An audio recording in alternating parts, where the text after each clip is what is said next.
18ના અહેવાલની ધારદાર અસર જોવા મળી છે। ન્યૂઝ 18ના રિપોર્ટ બાદ એએમસીએ પગલાં લીધા છે તો અઢવ સ્મશાન ગૃહના કોન્ટ્રાક્ટરને નોટિસ ફટકારવામાં આવી છે। AMC deputy health officer Mehul આચાર્યનો દાવો સામે આવ્યો છે।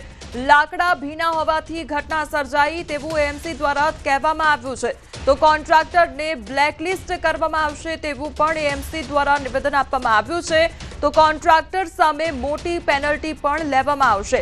લાકડા ભીના હતા અને ટાયર તેમજ ગોદડાનો ઉપયોગ કરવામાં આવ્યો હતો તો સ્મશાન ગૃહમાં મોતનો મલાજો પણ ન જળવાયો। સ્મશાન ગૃહમાં સૂકા લાકડા ખૂટી ગયા તો લાકડા ન મળતા ટાયર તેમજ ગોદડાથી અગ્નિદાહ આપવામાં આવ્યો હતો તો અમદાવાદના ઓઢવમાં હચમચાવી નાખતો બનાવ સામે આવ્યો છે। ઓઢવ સ્મશાન ગૃહમાં મોતનો મલાજો પણ ન જળવાયો। એએમસીની માનવતા પણ મરી પરવારી હોય તે પ્રકારની પરિસ્થિતિ જોવા મળી છે તો અંતિમ વિધિ માટે ટાયરો તેમજ ગોદડાનો ઉપયોગ કરવો પડ્યો હતો। ઓઢવ સ્મશાન ગૃહમાં સૂકા લાકડા ખૂટી પડ્યા હતા।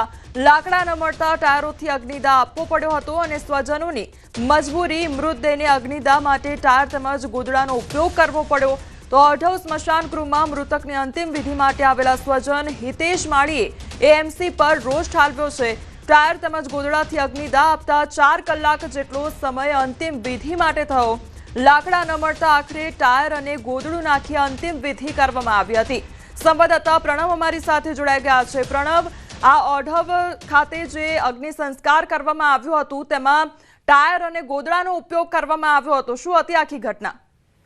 ચોક્કસ ન્યૂઝ 18 પોતાની સામાજિક જવાબદારી નિભાવીને આ અહેવાલ પ્રસારિત કર્યો હતો અને જે નિંદ્રામાં રહેલું એએમસી તંત્ર છે તે જગાડવાનો પ્રયાસ કરી રહ્યો હતો। ખાસ કરીને મહાનગરપાલિકાએ એક મોટી કાર્યવાહી પણ કરી છે અને સાથે જ મહાનગરપાલિકાની મોટી બેદરકારી પણ અહીં ઘટનામાં સામે આવી રહી છે। જ્યારે લાકડા ન હોવાને કારણે લાકડાઓ ખૂટી પડ્યા હતા તેના કારણે ઓઢવ સ્મશાનની અંદર મોતનો મલાજો પણ કદાચ મહાનગરપાલિકા નથી જાળવી શકી તે પ્રકારના દ્રશ્યો સામે આવ્યા હતા। ન્યૂઝ 18ના અહેવાલ પ્રસારિત કર્યો હતો અને કહ્યું હતું કે જે રીતે પરિવારજનો પણ મહાનગરપાલિકા સામે રોષ ઠાલવી રહ્યા હતા કે ટાયર અને ગોદડાનો ઉપયોગ કરીને અંતિમ વિધિ કરવી પડી રહી હતી તે પ્રકારની સ્થિતિનું નિર્માણ થયું હતું અને આખરે મહાનગરપાલિકાએ ન્યૂઝ 18ના અહેવાલની ધારદાર અસર જોવા મળી છે અને જે અહેવાલ પ્રસારિત કર્યું ત્યારબાદ એએમસીનું આરોગ્ય વિભાગ છે સફાળું જાગ્યું છે અને એજન્સી જે છે તેની સામે કડક પગલાં લેવા માટે આશ્વાસન આપવામાં આવી રહ્યું છે। ખાસ કરીને જે એજન્સી છે એજન્સી સામે હેવી પેનલ્ટી લેવામાં આવશે, સાથે જ તે બ્લેકલિસ્ટ કરવાની પણ તજવીજ છે તે મહાનગરપાલિકા હાથ ધરી રહી છે કારણ કે એક જ કહી શકાય કે અંતિમ વિધિ સમયે જ્યારે ટાયર અને ગોદડાનો ઉપયોગ કરીને અંતિમ વિધિ કરવી પડતી હોય, મહાનગરપાલિકાનું કરોડો રૂપિયાનું બજેટ હોય છે, 10,000 કરોડનું બજેટ મહાનગરપાલિકા ધરાવે છે, ગુજરાતની સૌથી મોટી મહાનગરપાલિકા છે, છતાં પણ એ મહાનગરપાલિકાની અંદર સ્મશાન ગૃહોની અંદર યોગ્ય વ્યવસ્થાનો અભાવ જોવા મળી રહ્યો હતો અને તેના કારણે આ પ્રકારની સ્થિતિનું નિર્માણ થયું છે। અને આજે જે સ્થિતિ જોવા મળી છે, જે વિડીયો સામે આવ્યા છે ન્યૂઝ 18 જે દર્શકોએ આપણને મોકલ્યા છે તેની અંદર સ્પષ્ટપણે દેખાઈ રહ્યું છે કે કોઈ વ્યક્તિની અંતિમ વિધિ થાય છે તે અંતિમ વિધિની અંદર લાકડા ન હોવાને કારણે પ્લાસ્ટિકના જે ટાયરો હોય છે, વાહનોના ટાયરો છે તે લાવવા પડે છે અને તેના માધ્યમથી એ આખી અંતિમ વિધિ છે તે કરવામાં આવે છે અને આખરે એ જે વિડીયો સામે આવ્યો છે ત્યારબાદ ન્યૂઝ 18ના અહેવાલ પ્રસારિત કરે છે ને તાબડતોબ તમામ જે અધિકારીઓ છે એક્શન મોડ પર આવે છે અને હાલ એજન્સી સામે કાર્યવાહી કરવા માટે નોટિસ પણ બજાવવામાં આવી છે અને સાથે જ તે કાર્યવાહી કરીને તે કહી શકાય કે તેની સામે પેનલ્ટી પણ વસૂલવામાં આવશે અને અન્ય જે સ્મશાન ગૃહો છે તેમાં પણ તપાસ છે હાથ ધરવામાં જી આપને રોકવા માંગીશ। Mehul Acharya deputy health commissioner આપણી સાથે જોડાઈ ગયા છે। મેહુલભાઈ, સૌથી પહેલા ન્યૂઝ 18માં આપનું સ્વાગત છે। મેહુલભાઈ, હવે ઓઢવમાં મોતનો મલાજો જે છે તે સચવાયો નથી, લાકડા ભીના હોવાનું સામે આવ્યું છે, ગોદડા અને ટાયરનો ઉપયોગ થાય છે, એટલે આ કયા પ્રકારની વ્યવસ્થા? અમને જ્યારે આ માહિતી મળી એટલે તાત્કાલિક અસરથી અમે એને નોટિસ ઇસ્યુ કરી છે અને બ્લેકલિસ્ટ કરવા સુધીના પગલાં અમે લેવાના છીએ। એ ટૂંક સમયમાં સંસ્થાના બ્લેકલિસ્ટ પણ કરીશું। મેહુલભાઈ, અહીંયા એટલે વ્યવસ્થાને લઈને ઘણા સવાલો થઈ રહ્યા છે કે વરસાદી માહોલ હોય, કદાચ ચોમાસાનું વાતાવરણ અત્યારે જોવા મળી રહ્યું છે તો લાકડા માટેની પૂરતી વ્યવસ્થા નથી હોતી કે શું કારણ હોય છે?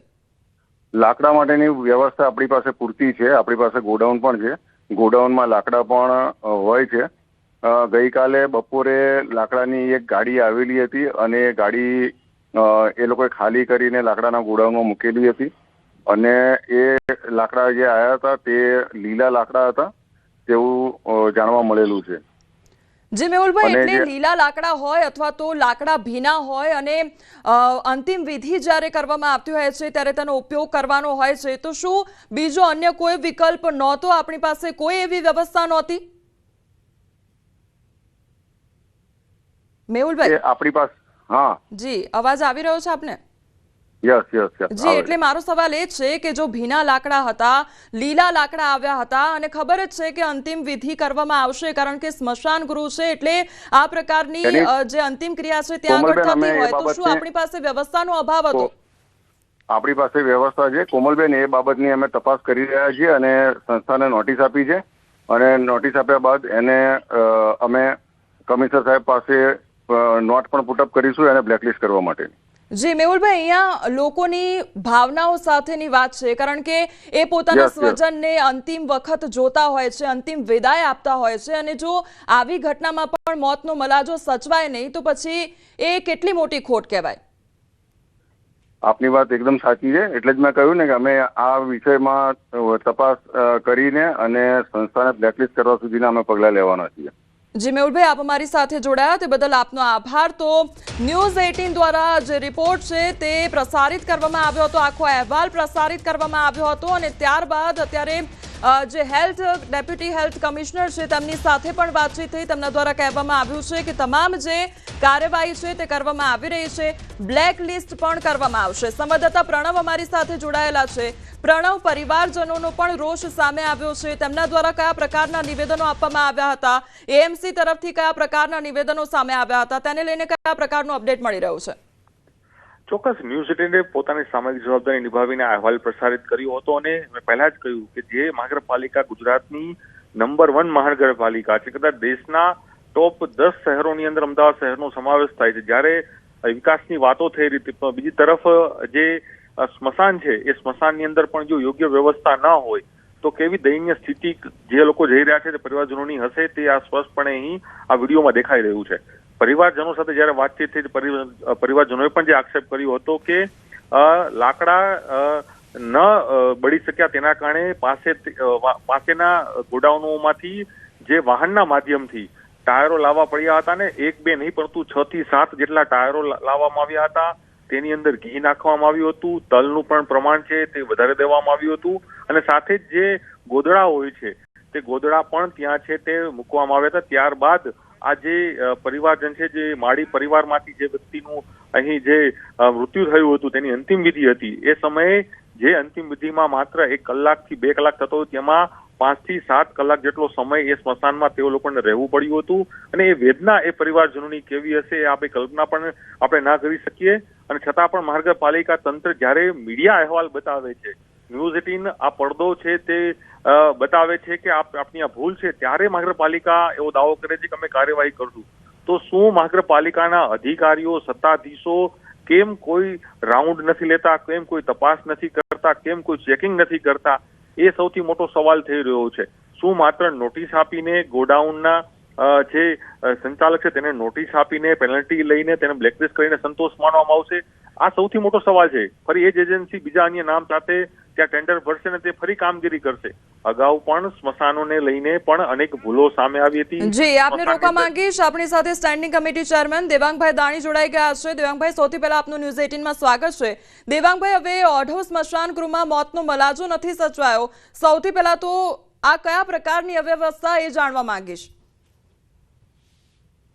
આપના માધ્યમથી ને વર્તમાન પત્રોના માધ્યમથી ગઈ ઓઢવની જે ઘટના બની, ચોક્કસ ત્યાં આગળ જે લાકડાનો પ્રશ્ન ઉભો થયો, પરિણામે જે પણ ત્યાં આગળ કોન્ટ્રાક્ટરને ચલાવવા માટે આપવામાં આવ્યું છે ઓઢવ સ્મશાન ગૃહ, એને ચોક્કસ એના પર પગલાં લેવામાં આવશે. ડીવાયએમસી પાસે એનો રિપોર્ટ પણ માંગવામાં આવ્યો છે.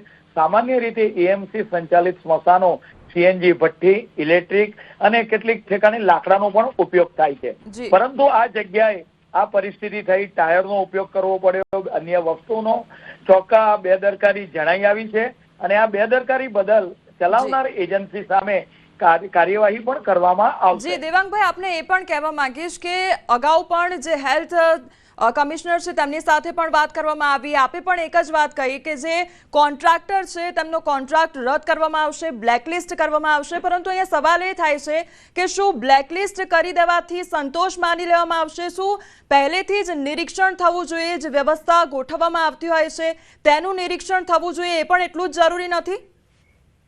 ના, ચોક્કસ અધિકારીઓના પણ રાઉન્ડ સ્મશાનની અંદર સુવિધા વધે એ માટે નજીકમાં અમારા જે પણ હોલ હોય બેસવા માટે જરૂરી હોય એની માહિતી પણ ઉપલબ્ધ થાય. ઓર્ગન ડોનેશનની તદુપરાંત આપણે વાત કરીએ કે ગૌશાળા સંચાલિત અમારી છે ત્યાં આગળ પણ કોઈને ડોનેશન કરવું હોય અને પબ્લિક સુવિધા વધે કે ઇલેક્ટ્રિક ભઠ્ઠી તદુપરાંત સીએનજી ભઠ્ઠીમાં પણ વધારો થાય અને લાકડા સારી રીતે જળવાય એ માટે અહીંયા ચૂક થઈ હશે તો એના માટેનો રિપોર્ટ મંગાઈ એ માટેની પણ આ કાર્યવાહી કરવામાં આવશે.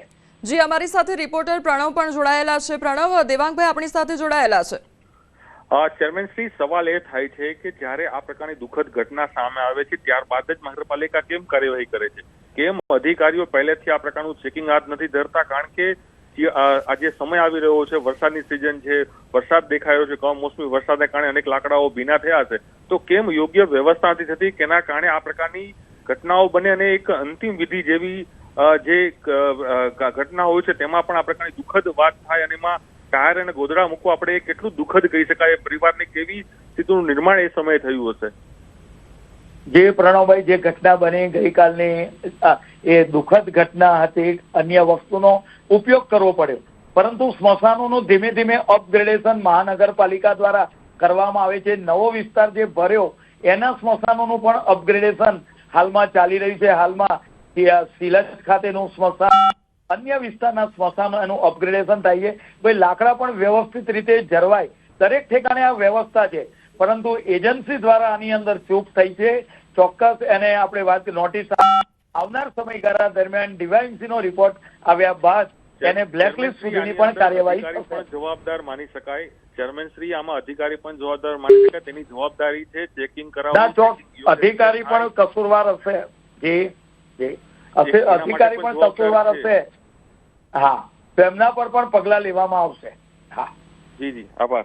જી, દેવાંગભાઈ, આપ અમારી સાથે જોડાયા તે બદલ આભાર. તો આ હતા સ્ટેન્ડિંગ કમિટી ચેરમેન કે જેમના દ્વારા નિવેદન આપવામાં આવ્યું છે કે તમામ જે કાર્યવાહી છે તે કરવામાં આવશે. જો અધિકારીઓ કસૂરવાર હશે તો તેમના પર પણ પગલાં ભરવામાં આવશે, તે પ્રકારનું નિવેદન આપવામાં આવ્યું છે. જે કોન્ટ્રાક્ટરને કોન્ટ્રાક્ટ આપવામાં આવ્યો છે તેમને પણ કદાચ આવનારા સમયમાં બ્લેકલિસ્ટ કરવામાં આવી શકે છે, કારણ કે આ ઘટના બાદ અનેક સવાલો ઉદ્ભવી રહ્યા છે. કામગીરીને લઈને ઘણા સવાલો ઉદ્ભવી રહ્યા છે, ત્યાંની વ્યવસ્થાને લઈને ઘણા સવાલો ઉદ્ભવી રહ્યા છે કે આખરે આ વ્યવસ્થાને લઈને કયા પ્રકારનું નિરીક્ષણ થાય છે તેને લઈને ઘણા સવાલો છે. સંવાદદાતા પ્રણવ અમારી સાથે જોડાયેલા છે. પ્રણવ, અહીંયા પરિવારજનોમાં આક્રોશ જોવા મળી રહ્યો છે. બીજી તરફ એએમસી તરફથી નિવેદનો સામે આવી રહ્યા છે કે હવે પગલાં ભરવામાં આવશે, ઠોસ કાર્યવાહી કરવામાં આવશે, અધિકારીઓને પણ નહીં છોડવામાં આવે. પ્રણવ, કોમલ, આની પહેલા પણ ન્યૂઝ18 અહેવાલ પ્રસારિત કરી ચૂક્યું છે કે કઈ રીતે સ્મશાન ગૃહોમાં લાલિયાવાડી ચાલી રહી છે. અમદાવાદ શહેર એ સૌથી મોટું શહેર છે, સૌથી વધુ સ્મશાનો છે તે અમદાવાદ શહેરમાં આવેલા છે. અગાઉ પણ ન્યૂઝ18 આવા અહેવાલો પ્રસારિત કર્યા હતા કે જે સ્મશાનની જે ભઠ્ઠીઓ હોય છે એ ભઠ્ઠીઓ ટૂંકી કરી દેવામાં આવી હતી, જેના કારણે લાકડાઓ છે તેનો ઉપયોગ ઓછો થાય. અને એ સમયે પણ આ અહેવાલો પ્રસારિત થયા ત્યારબાદ મહાનગરપાલિકા જાગતી હતી. કમિશનર હોય, ડેપ્યુટી કમિશનરો છે, હેલ્થના અધિકારીઓ છે, જાગે છે અને કાર્યવાહી કરવાના દાવાઓ કરે છે. મીડિયા બતાવે છે, ત્યારબાદ મહાનગરપાલિકા જાગે છે. સવાલ એ થઈ રહ્યો છે કે કેમ જે અધિકારીઓ છે, જે કમિટીના ચેરમેનો છે, તેની જવાબદારી છે. મહાનગરપાલિકા તમામ કમિટીના ચેરમેનોને ગાડી આપે છે, જે પ્રજાના ટેક્સના પૈસે ગાડીમાં તે લોકો ફરે છે. તેની જવાબદારી છે કે જે વ્યવસ્થાઓ થઈ રહી છે તેનું વ્યવસ્થાનું નિરીક્ષણ યોગ્ય રીતે થાય. પરંતુ મહાનગરપાલિકાના અધિકારીઓ કે સત્તાધીશો એ તમામ લોકો ક્યાંક ને ક્યાંક એવું લાગી રહ્યું છે કે જે સરકારી વાહનો મળી રહ્યા છે કદાચ તેના પ્રાઇવેટ કામો માટે ઉપયોગ કરતા હોય તે પ્રકારના દ્રશ્યો કદાચ આ વાતથી ફલિત થઈ રહ્યા છે. જો કદાચ યોગ્ય સમયે રાઉન્ડ લીધો હોત અધિકારીઓએ અથવા સત્તાધીશોએ તો આ પ્રકારની બેદરકારી, આ પ્રકારની ભૂલ કદાચ સામે ના આવી હોત. ભૂતકાળમાં પણ સ્મશાનોમાં અનેક વખત ગેરરીતિઓ સામે આવી હતી. સ્મશાનોની અંદર ક્યાંક દબાણ કરી દેવું, ક્યાંક સ્મશાનોની જે ભઠ્ઠીઓ છે નાની કરીને તેમાં લાકડાનો ઉપયોગ ઓછો થાય અને તેમાં વધુ પૈસા કમાય તે પ્રકારની પણ સ્થિતિ હતી. તો પાછે જ અલગ રીતે વધુ પૈસા જે પરિવારજનો પાસેથી લઈ લેવા તે પ્રકારની પણ ઘટનાઓ ભૂતકાળમાં આવી ચૂકી છે, તેમ છતાં પણ આ તંત્ર કેમ નથી જાગતું અને કેમ કોઈ કાર્યવાહી નથી કરતું? જ્યારે મીડિયા અહેવાલ બતાવે છે, ન્યૂઝ 18 પોતાની સામાજિક જવાબદારી નિભાવીને અહેવાલ બતાવી રહી છે, ત્યારે મહાનગરપાલિકા અને તંત્ર તમામ લોકો જાગે છે અને કાર્યવાહી કરવાની વાતો કરે છે. કેમ પહેલાથી તેઓ ચેકિંગ નથી હાથ ધરતા? કેમ પહેલાથી તેઓ પોતાની કામ? જી પ્રણવ, સમગ્ર માહિતી બદલ આપનો આભાર. તો રાજકોટમાં હવે ગેંગવોરના આરોપીઓની ખેર નહીં. આરોપીઓના ગેરકાયદેસર બાંધકામો પર હવે બુલડોઝર ફરશે. તો મુર્ગા ગેંગ અને પેંડા ગેંગના કુખ્યાતો સામે કડક પગલાં ભરવામાં આવ્યા છે. જૂના ગુનામાં જામીન કેન્સલેશનની પ્રક્રિયા હાથ ધરવામાં આવશે. તો આરોપીઓ હથિયાર ક્યાંથી લાવ્યા તે અંગે પણ તપાસ શરૂ કરવામાં આવી છે. તો હવે જે આ ગેંગના લોકો છે, તેમના જે ગેરકાયદેસર મકાનો છે, તેમના પર બુલડોઝર ફરશે. સંવાદદાતા અંકિત અમારી સાથે જોડાઈ ગયા છે. ગેંગ વોરના જે આરોપીઓ છે, તેમના ઘર પર હવે બુલડોઝર ફરવાનું છે. શું અપડેટ? ચોક્કસ વાત કરવામાં આવે તો 29 ઓક્ટોબર રોજ રાત્રિના 3:30 વાગ્યા આસપાસ એ ડિવિઝન પોલીસ સ્ટેશન વિસ્તારમાં જે મંગળા રોડ આવેલો છે, આ મંગળા રોડ ઉપર પ્રગતિ હોસ્પિટલ પાસે જાહેર રોડ ઉપર બે ગેંગ વચ્ચે ફાયરિંગનો બનાવ છે તે બન્યો હતો. ફાયરિંગના બનાવમાં બંને ગેંગ સામેલ હોવાથી કોઈ પણ પક્ષ દ્વારા છે તે પોલીસને જાણ કરવામાં નહોતી આવી. જોકે પોલીસે સ્વયં સંજ્ઞાન લઈને સરકાર તરફે ફરિયાદ છે તે દાખલ કરી છે. હત્યાના પ્રયાસ તેમજ આર્મ્સ એક્ટ અને રાયોટિંગ સહિતની કલમ હેઠળ ગુનો છે તે નોંધવામાં આવ્યો છે. અત્યાર સુધી જો વાત કરવામાં આવે તો 5 આરોપીઓની વિધિવત રીતે ધરપકડ કરી લેવામાં આવી છે, જ્યારે કે અન્ય 3 આરોપીઓને છે તે ડિટેઇન કરવામાં આવ્યા છે. આમ કુલ 8 આરોપીઓ છે તે પોલીસના સકંજામાં છે. પોલીસ દ્વારા હાલ રિકન્સ્ટ્રક્શનની કામગીરી છે તે પણ કરવામાં આવી રહી છે. તો બીજી તરફ વાત કરવામાં આવે તો મુર્ગા ગેંગ અને પેંડા ગેંગ કે છેલ્લા 1 વર્ષની અંદર આ લોકો 3 વખત છે તે સામસામા પક્ષે ફાયરિંગ કરી ચૂક્યા છે. ત્યારે તમામ વ્યક્તિઓ વિરુદ્ધ છે તે ગુજસી ટોકની કાયદા હેઠળ ગુનો છે તે દાખલ કરવામાં આવશે. સાથોસાથ આરોપીઓના ગેરકાયદેસર બાંધકામો છે તેને પણ તોડી પાડવામાં આવશે. સાથોસાથ અન્ય જે જૂના ગુનામાં આરોપીઓ જે જામીન ઉપર હાલ છે તે તમામના જામીન કેન્સલેશનની પ્રક્રિયા પણ છે તે હાથ ધરવામાં આવશે. સાથોસાથ અત્યાર સુધીમાં છેલ્લા 10 મહિનામાં આ બંને ગેંગના સભ્યો છે તે 3 વખત એકબીજા ઉપર ફાયરિંગ કરી ચૂક્યા છે. ત્યારે આરોપીઓ છે તે ગેરકાયદેસર હથિયાર ક્યાંથી મેળવ્યા હતા અને કોની પાસેથી લાવતા હતા તે તમામ મામલે પણ તપાસ હાથ ધરવામાં આવશે. જી અંકિત, સમગ્ર માહિતી બદલ આપનો આભાર.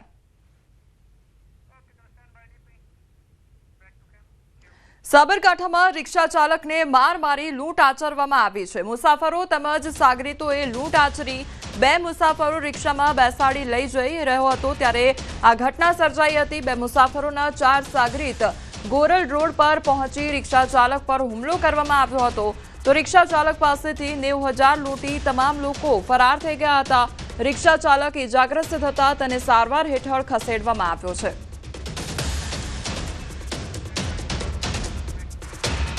જૂનાગઢના માંગરોળમાં સોનાની દુકાનમાં ચોરી કરવામાં આવી. મેઇન બજારમાં એસપી જ્વેલર્સ નામની દુકાનમાં ચોરીને અંજામ આપવામાં આવ્યો. દિન દહાડે 18 ગ્રામના 1.97 લાખના ઘરેણાની ચોરી કરવામાં આવી. વેપારીની નજર ચૂકવી ચોરીને અંજામ આપવામાં આવ્યો. તો ચોરીની ઘટના સીસીટીવી કેમેરામાં કેદ થઈ છે. ચોરી કરનાર શખ્સ અન્ય દુકાનમાં ગયો હોવાના સીસીટીવી ફૂટેજ પણ સામે આવ્યા છે. તો ચોરી કરી અન્ય શખ્સ સાથે ચોર બાઇક પર ફરાર થયો. સીસીટીવીના આધારે પોલીસે વધુ તપાસ શરૂ કરી છે.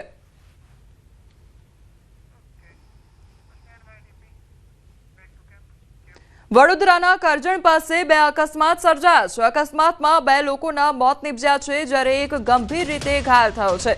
દિવસભર વરસેલા વરસાદને લઈ અકસ્માતની વણઝાર જોવા મળી. ગણપતપુરા ગામ પાસે બંધ પડેલ ટ્રકમાં બાઇક અને છોટા હાથી ટેમ્પો ભટકાયા હતા. તો બાઇક સવારનું ઘટનાસ્થળે જ મોત નીપજ્યું છે. ટેમ્પો ચાલક ગંભીર રૂપે ઇજાગ્રસ્ત થયો છે.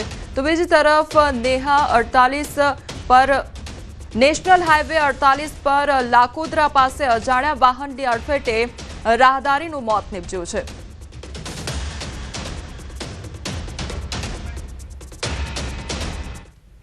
વાવ થરાદના દિયોદરમાં માલગાડી ટ્રેનના ડબ્બા અલગ થયા અને પાલનપુરથી ભુજ કન્ટેનર ભરીને જઈ રહેલી માલવાહક ટ્રેનના ડબ્બા અચાનક વચ્ચેથી અલગ થઈ ગયા હતા.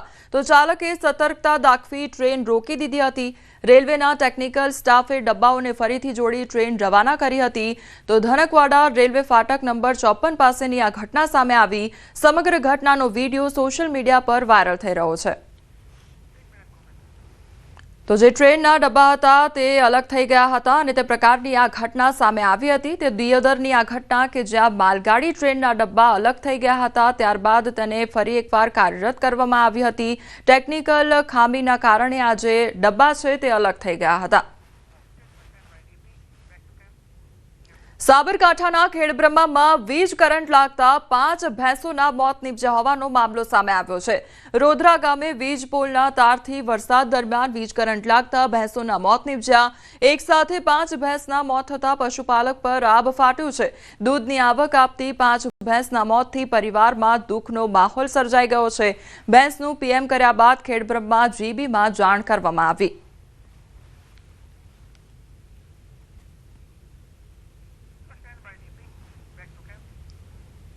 રાજકોટમાં આમ આદમી પાર્ટીના ખેડૂત સંમેલન પર કેબિનેટ મંત્રી કુંવરજી બાવળિયાએ કટાક્ષ કર્યો. તેમણે સ્પષ્ટપણે કહ્યું કે જેનું મથાળું નથી તેની સાથે કોઈ લોકો જોડાવાના નથી. કોળી સમાજના મતદારો પર ભાર મૂકતા તેમણે દાવો કર્યો કે બોટાદ અને સુરેન્દ્રનગરમાં જે કોળી સમાજની વસ્તી આપ સાથે ક્યારેય નહીં જોડાય. બોટાદમાં જે લોકોએ ભૂલ કરી હતી તેને પણ આ વાત સમજાય છે. અમારો સમાજ ક્યારેય ગેરમાર્ગે દોરાવાનો નથી તેવું કહ્યું છે. અમારા સુરેન્દ્રનગર જિલ્લાના અને અમારા બોટાદ થોડા ઘણા જે ગેરમાર્ગે દોરાયા હતા અમારા સમાજના લોકો, એમને પણ ખ્યાલ આવ્યો કે જેનું મથાળું જ નથી તો તેની પાછળ ચાલવાથી કોઈ ફાયદો નથી. એટલે એમાં કોઈ આપવાળા કોઈ મિત્રો ત્યાં ફર્યા કરે એના કોઈ અસર ગુજરાતમાં અને ખાસ કરીને અમારા સમાજમાં થવાની નથી. રાજકોટમાં ભાજપના મહિલા કોર્પોરેટરના પતિ આપમાં જોડાયા છે. ત્યારે આ મામલે રાજકોટ શહેર ભાજપ પ્રમુખ ડોક્ટર માધવ દવેનું નિવેદન સામે આવ્યું છે. તેમણે કહ્યું કે કોર્પોરેટર અસ્મિતા દેલવાડિયાનો સંપર્ક કર્યો છે પણ મારે કોઈ વાત થઈ નથી. મેં પ્રદેશ કક્ષાએ જાણ કરી દીધી છે. જે સૂચના આવશે તે મુજબ કાર્યવાહી કરવામાં આવશે. સાથે સંપર્ક કરવાનો પણ પ્રયત્ન કર્યો છે પણ અમારા સુધી એવી વાત આવી છે કે કોઈ લાલચને વશ થઈ અને એ ગયા છે. અમે તપાસ કરી રહ્યા છીએ. પાર્ટીમાંથી હજી કોઈ અમને આદેશ નથી પણ જે કઈ પાર્ટીના નીતિ નિયમ મુજબ નિર્ણય લેવાનો થશે એ અમે તરત લઈ લઈશું. પ્રદેશમાં આ બાબતની જાણ કરી દીધેલી છે. ગુજરાત વિધાનસભા પરિસરમાં સરદાર વલ્લભભાઈ પટેલની 150મી જન્મજયંતિ નિમિત્તે કાર્યક્રમ યોજાયો હતો. મુખ્યમંત્રી ભૂપેન્દ્ર પટેલે સરદારની પ્રતિમા સમક્ષ શ્રદ્ધાસુમન અર્પણ કર્યા અને વંદન કર્યું. જ્યારે વિધાનસભાના અધ્યક્ષ શંકર ચૌધરીએ પણ સરદારને શ્રદ્ધાંજલિ અર્પણ કરી. વિધાનસભાના અધિકારીઓ અને કર્મચારીઓ ઉપસ્થિત રહ્યા હતા. તો વિધાનસભાના અધ્યક્ષ શંકર ચૌધરીએ કહ્યું, સરદારના માર્ગે ચાલવું અને તેમનું અખંડ ભારતનું સ્વપ્ન પૂરું કરવું એ સૌની સંયુક્ત જવાબદારી છે. આજે રાષ્ટ્રીય એકતા દિવસ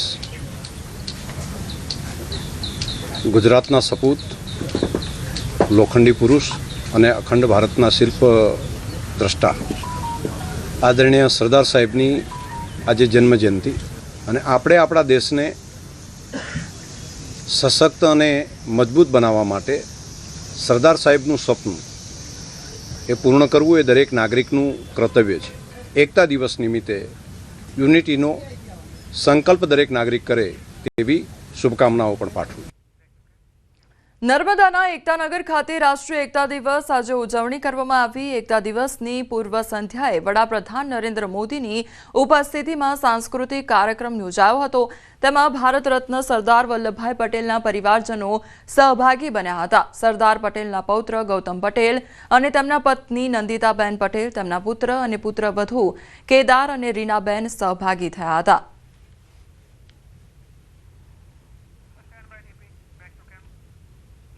કેન્દ્રીય ગૃહમંત્રી અમિત શાહ દિલ્હીના મેજર ધ્યાનચંદ સ્ટેડિયમમાં એકતા દોડને લીલી ઝંડી આપી છે.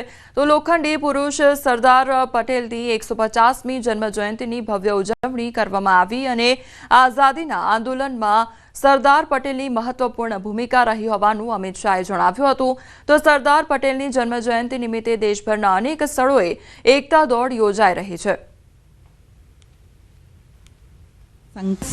आज का दिन हम सब के लिए विशेष दिन है.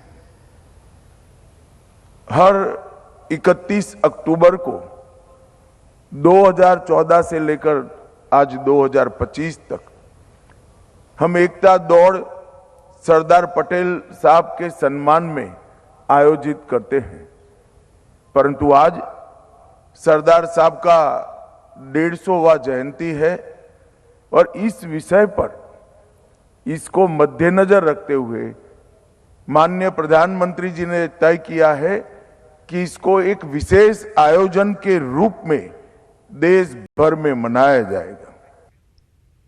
બિહારમાં યોજાનાર ચૂંટણીને લઈ કેન્દ્રીય જળશક્તિ મંત્રી સી.આર. પાટીલે અમરોલીમાં બિહારવાસીઓ સાથે વર્ચ્યુઅલી સંબોધન કર્યું. સી.આર. પાટીલે એનડીએ સરકાર બનાવવા હાકલ કરી.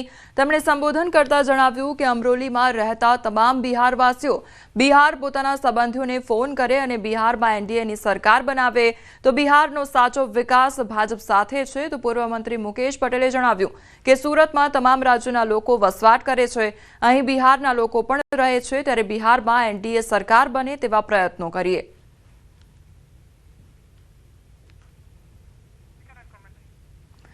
તો બિહારની ચૂંટણીને લઈને સી.આર. પાટીલનું નિવેદન સામે આવ્યું છે. તો બિહાર ચૂંટણીને લઈને અમરોલીમાં સભા પણ સંબોધવામાં આવી હતી. આ વખતે પણ એનડીએની સરકાર બિહારમાં બનવાની છે અને આપણે બનાવવાની છે. દેશના વડાપ્રધાન નરેન્દ્રભાઈ મોદી સાહેબના હાથ મજબૂત કરવાના છે. સાથે સાથે નીતિશ કુમારે જે કામ કર્યું છે એને સાથે ધ્યાનમાં રાખીને તમામ લોકોએ અહીંના જેટલા લોકો છે એમના સગાવાલોને લઈને મિત્ર મંડળ લઈને તમામ લોકોને ફોન કરીને 6 તારીખ અને 11 તારીખે એનડીએ ને વોટિંગ કરવા માટે અને સાથી પક્ષોને વોટિંગ કરવા માટે બી પાટીલ સાહેબે વિનંતી કરી છે. सभी बिहारवासी उनके लिए भी आप उनको समझाएंगे कि उनका विकास कहाँ है और डेवलपमेंट ही बिहार को आगे लेके जाएगा और आने वाली पीढ़ी के लिए भी ये डेवलपमेंट, ये विकास अत्यंत महत्वपूर्ण है. હાલ સમાચારમાં બસ આટલું જ. વધુ સમાચાર માટે આપ જોતા રહો ન્યૂઝ 18 ગુજરાતી. નમસ્કાર.